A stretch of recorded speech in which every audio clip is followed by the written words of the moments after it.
Hello everyone, welcome back to Explore Electronics. This video is about solution to the model question paper released by VTU for the subject VLSI design and testing with the code BEC602. Let us get in and see the complete solutions for the VLSI design testing model paper released by VTU. So the very first question is on MOSFET's representation, physical structure. Discuss the various types of MOSFETs, their symbolic representation and physical structure with need diagram. There is a dedicated video on this in my channel. You can visit the playlist. There I have explained the transistor working and also how the symbols will be, why we need to write these arrow marks and all in detail, and also the physical structure. So that video helps you to understand and write the elaborated answer to get complete 8 marks. Since it is for 8 marks, you need to write more explanation related to the physical structure first and then symbolic representations and how actually the symbolic representation differs with respect to NMOS and PMOS FET is concerned. Then describe how MOSFET acts as a switch is the second question. Here NMOSFET and PMOSFET structure you need to show.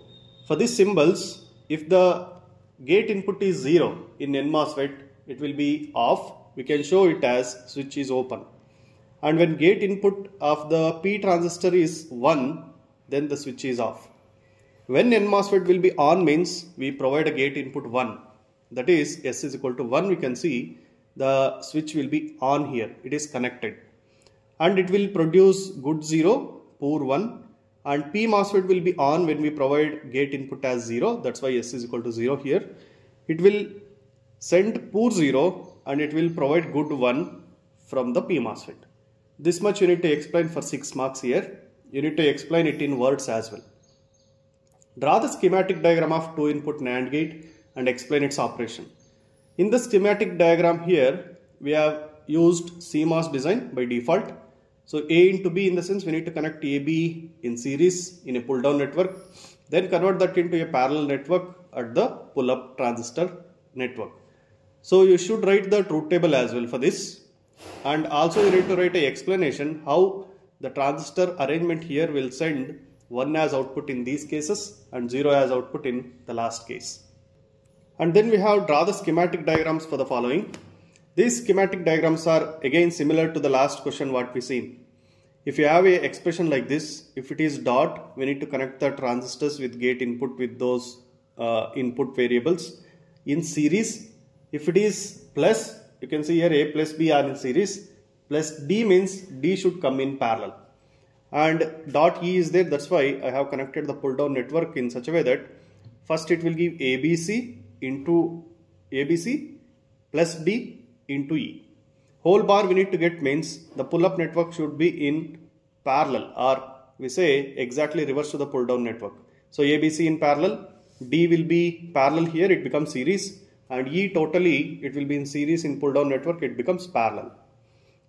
The second expression, that is A plus B into C plus D whole bar. Here also first write A plus B in parallel in the pull down network. Then connect C. Then connect D. That completes the pull down. Then go for pull up network. That is how we need to follow. Otherwise you will get confused series and parallel connections.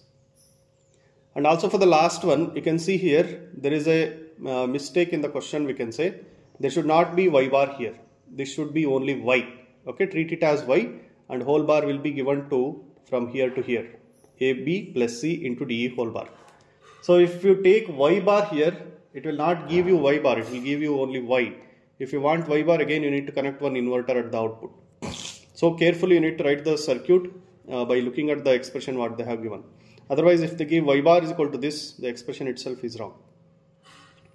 Discuss the following types of design representation with examples.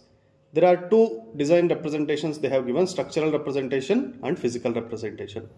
In the VLSI design, we can go for structural representation by connecting the components and interconnected things to perform some function. It means, suppose if you have an inverter can be coded in this manner by taking one NMOSFET and PMOSFET, and these are the ports of that inverter, can be coded in this manner.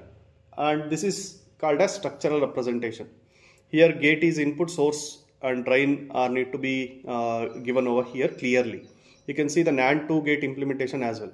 This much you need to write for structural representation. Here you need to write the circuit for inverter as well. So if you write an inverter circuit here, that gives more meaning, so that by looking at the inverter circuit only we are writing the code there. Then physical representation. Physical representation in the sense, here how a single MOSFET can be written like a code, here we will be writing that in terms of physical structure.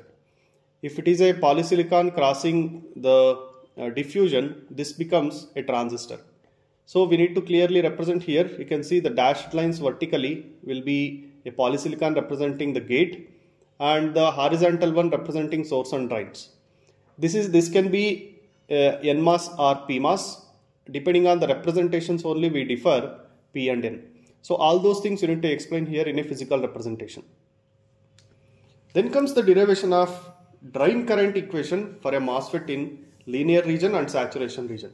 This is very important, and the complete explanation is given in this video. You can see in the playlist, and also I have added the answer over here.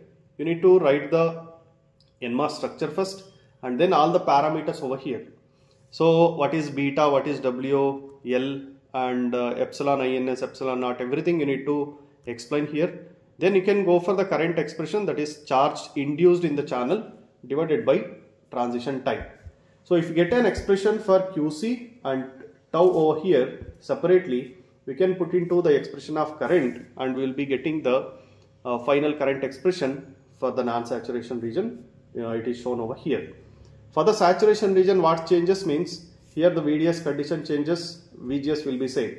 So putting that VDS condition in this expression, it is VDS is equal to VGS minus VT, you will be getting the saturation region current expression as well. So please visit the dedicated video on this for complete explanation. This question is very important. You may get this question in the exam as well. After the derivation, it is better to write the expressions for the cutoff region, non-saturation region and saturation region currents separately at the end like this. Then comes what is threshold voltage. What are the parameters on which threshold voltage depends? Threshold voltage is the minimum gate voltage required to turn on the transistor or to create the channel between source and drain terminals that will allow the current to flow in MOSFET. And what are all the parameters affecting the threshold voltage, or it will be dependent on means depends on the doping, oxide thickness and oxide capacitance per unit area, work function difference of the gate and substrate, charge in the oxide and interface states, body effect, temperature. All these affects the threshold voltage. Why? Because threshold voltage of a device, in the sense, if this is source and drain, there will be a barrier over here between the gate and the channel. If this is gate and this is the channel, the barrier is SiO2 layer. Depending on the parameters of the SiO2 layer and also the body effect of the device, the threshold voltage varies. So since it is with respect to the gate voltage, the below gate voltage we will be having an SiO2. So we will be having effect of oxide thickness, oxide capacitance and gate to substrate workforce difference. Again, charge in the oxide will be affecting more. Then explain the noise margin in CMOS inverter. Noise margin, in the sense, we need to look for the DC voltage characteristics of the CMOS inverter, and then we need to have two parameters here, that is noise margin low and noise margin for high value. You can see this is the range, is the acceptable range of output characteristics as a low output range. Okay, this can be treated as logic 0. This can be treated as logic 1. That is how you need to show clearly with respect to the parameters like what is VOH, VIH, VIL, VOL. VIL, VOL is with respect to the lower thresholds, and VOH and VIH, in the sense it is higher threshold for input and output. So you can, with respect to this diagram is concerned, you can clearly mention what are all the parameters there, and in the intermediate region we can't say whether it is 0 or 1. So this one is a input characteristic here and this one is a output characteristics. And also here we have given what are the parameters and their definition. And looking at the DC characteristics of the inverter and the noise margin, you can see this is a VTN point, and then it is VIL, VIH. Similarly here VOH and VOL comes into picture. And this is the gain, we will be getting -1 at the particular slope, right?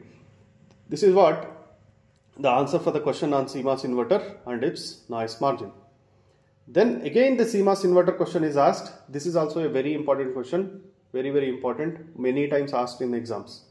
Derive the DC characteristics of CMOS inverter and obtain the relationship for the output voltage in different regions of DC characteristics.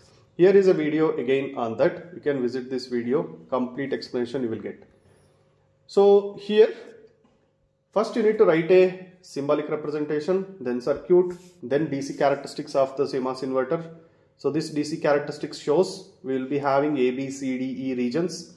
In these A, B, C, D, E regions, we will be mentioning how actually we are categorizing them with respect to the voltages at the input side, and what is the probable output voltage we will be getting is the question.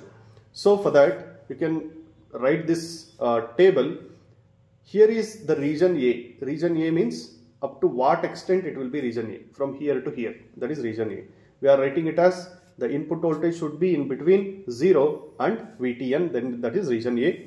And what is the status of the P transistor and the N transistor? What is the status of these two? In which region they are operating? Depending on that, we can say what actually the output is. They are expecting this to be written.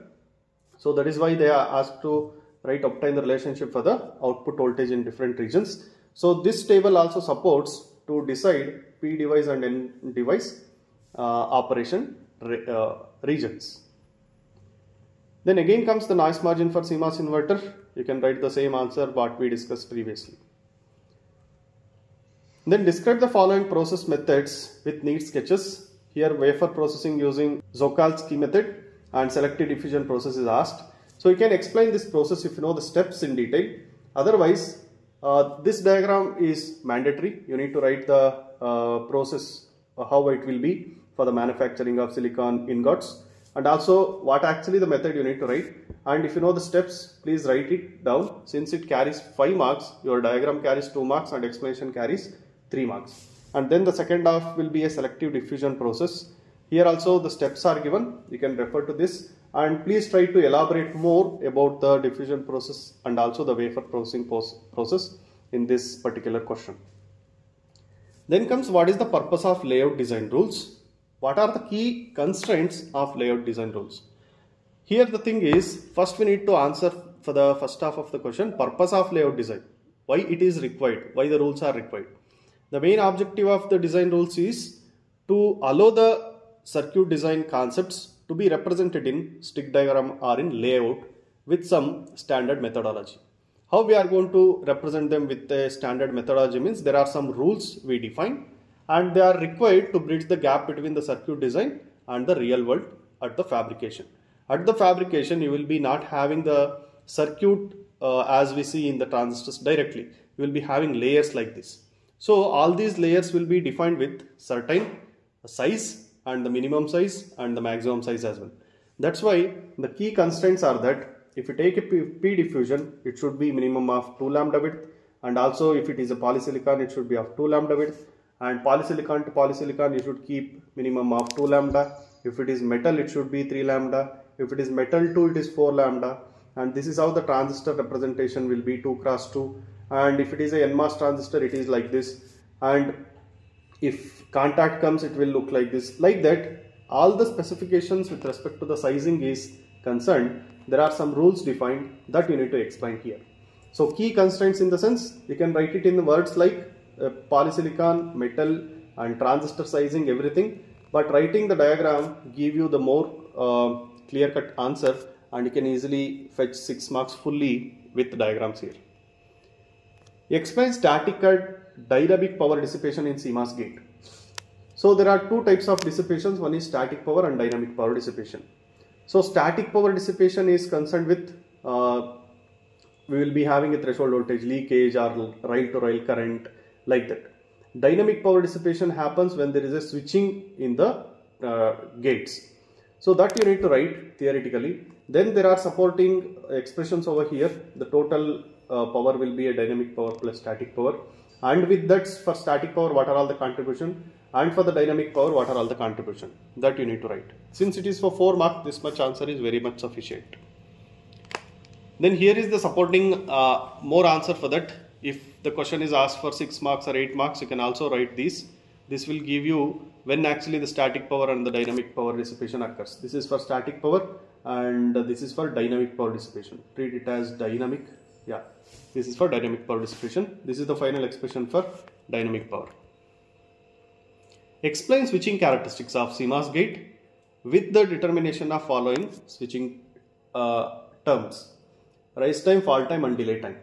So rise time in the sense basically the voltage which will rise from 0 to 1 and it whatever the time it will take. Fall time in the sense it will fall from 1 to 0 and what is the time it will take. Delay time in the sense the difference between the input transition to 50% and output level to 50%. This much first you need to write as a definition. Then supporting diagram and also this showing the rise time and fall time and how actually TD will be taken you need to explain. Since it is for 12 marks, try to elaborate your answer for rise time, fall time and delay time in detail. You can see here this is the circuit for fall time and rise time determination, how we can achieve it. You can detailedly write how the expressions will be for the fall time will be calculated and also the rise time estimation can be calculated and the delay time. Describe the following with relevant equations: charge sharing and yield. Here charge sharing mechanism diagram is given. You can directly refer to that. And also you can write these expressions related to the capacitance of here CB, you can see CS and CT. CT is equal to CB plus CS, that is the total capacitance. Charge in charge QT need to be written and the resonant voltage VR, and also these expressions will be supporting this answer how the charge sharing will be happen between the capacitors. Then the second half of the thing is yield. You need to explain the yield here. So yield is not a performance parameter, it is influenced by the technology what we use, chip area and layout. So the number of good chips on wafer divided by total number of chips will give the yield. Yield means what is the number of correct manufacturing number we get. That is what yield is. Then draw the schematic diagram of Boolean function using pseudo NMOS logic. So at the starting only I said if you know the circuit diagram by using any of one logic like CMOS logic or NMOS logic like that, you can easily convert that into other forms. So see here, if it is a pseudo NMOS logic, the pull down network will be same and the pull up network will be a single P transistor with the gate input connected to ground. So the pull down network with N transistor will be same again. A plus B means you need to connect the two transistors in parallel. Then again into C in the sense it will be in series. Then plus DE completely it will be a parallel circuit for this. And pull up will be a single transistor, single P transistor, and from here we need to take the output. And advantages are number of transistors will be less, so fewer transistors are required here. But the disadvantage is there will be a static power dissipation because this transistor will be always on, and these things you can write. Then describe the operation of C-square MOS logic. Here C-square MOS is, first you need to write this, it is a clocked CMOS logic. C-square means clocked and one more C is CMOS. And the main thing you need to explain is treat this phi and phi bar as clock and clock bar. Whenever clock is equal to 1, the circuit will behave as a inverter generally. If the clock is not equal to 1, when clock becomes 0, it will keep its previous output or it will be tri-stated to Z. That is what you need to explain it here. And also you need to write it in words how actually the phi will be taken. This is phi value. You can write this as well. Phi bar will be exactly opposite to that. This phi will be given to the N transistor gate and this will be given to the P transistor gate. Draw the schematic diagram for 4:1 mux using NMOS and CMOS implementation of pass transistor logic. For this, you can write a truth table. So by using the select lines, first you can write a block diagram as well by taking I0, I1, I2, I3 as inputs and S0, S1 as outputs and the select lines and output will be Y. So this will be a 4:1 mux block diagram. With this you can write a truth table as well. So first take S0 and S1 values and take Y over here. So when these two are 0, Y will be giving I0 as output. Similarly, when it is 0, 1, you will get I1 as output. When 1, 0, you will be getting I2 as output. and similarly 1 will give I3 as output. This is the truth table you need to write. After that you can go with NMOS pass transistor and also the CMOS pass transistor as a diagram. Then comes again schematic structure and a graphical representation of a function. So this is the circuit for A plus B plus CD. Okay, A plus B in parallel over here and CD in series. So that will be reverse in pull-up. So now after this, draw the layout for the same using Euler path method. How to write a Euler path you need to know. So from VDD to Y there will be a pull-up network. This point to this point there is a pull-up network. Similarly pull-down network will be from point Y to VSS. That we need to take horizontally. This we need to take vertically. And combining those two we will be getting this kind of structure. So pull-up and pull-down network Euler paths are separately shown over here. And you need to get a Euler path out of this Euler diagram in such a way that you can put all them in one after the other like this as a gate inputs. So ABCD is the path we will be getting, and if you write the physical layout it will be looking like this. Differentiate between two-phase dynamic logic and four-phase dynamic logic. So two-phase, four-phase dynamic logics in the sense depending on the clock signals. 2 clock signals and 4 clock signals, and also the other differences like stability, complexity and power consumption and suitability for cascading. All those are listed over here. Since it is for 4 marks, this much answer is sufficient. Describe the operation of CVS logic. CVS logic is cascaded voltage switch logic. Here we will be providing the inputs to the NMOS network or pull down network. We will be having 2 pull-up network. Those 2 pull-up networks will be giving the complementary output like Q and Q bar. So we can implement both a true function and the opposite function here. Means if the one side network gives the NAND gate output, the other side gate will be giving the AND gate output. So the complementary and the true case of implementation we can do using CVS logic. Then describe the behavior of 2 inverter basic bistable element. Bistable element in the sense it is like a latch. So you can see here the 2 inverters are shown here and the related explanation is given as well. So you need to write this diagram and also you need to write this and the explanation for clear-cut answer. Since this question carries 10 marks, you need to write complete answer how the 2 inverter basic bistable element will work. Then comes explain the operation of NOR based SR latch circuit. Define the related lumped load capacitance at the output node. Here you can see the diagram for NOR based latch which is implemented using 2 cross coupled depletion node NMOS NOR2 gates which is shown in the figure. So also you need to write the second half of the answer here, how the lumped load capacitance at the output node is connected. That diagram I have not shown here. And the second half of the answer you need to write by connecting the lumped load capacitances. Next question is explain any 4 techniques used for reducing the complexity of IC design in structured design strategy.